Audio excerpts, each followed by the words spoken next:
Welcome to the Salmon Runs YouTube. Enjoy the video. You begin by verifying requirements: model, MIUI version, and an appropriate DNS hostname or IP. Open settings. Once there, tap network and internet to start. Make sure Wi-Fi or mobile data is enabled so changes apply immediately.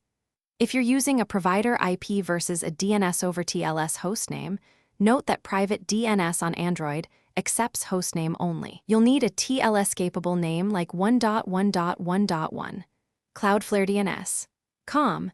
Now tap private DNS to enter the next step. Don't skip choosing the correct hostname. You'll now configure the hostname. Select private DNS provider hostname and type the exact TLS name, paying attention to dots and hyphens.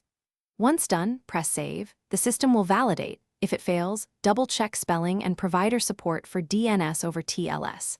Make sure other VPN or network apps aren't overriding DNS. Disable them temporarily to confirm.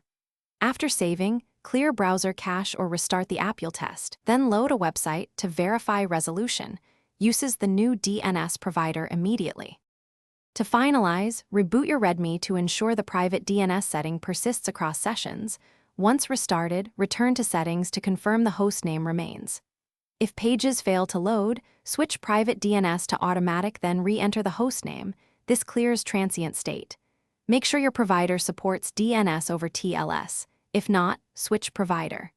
One key troubleshooting tip: if problems persist, temporarily disable VPNs/apps that alter DNS and run a DNS test app or a dblogcat to capture.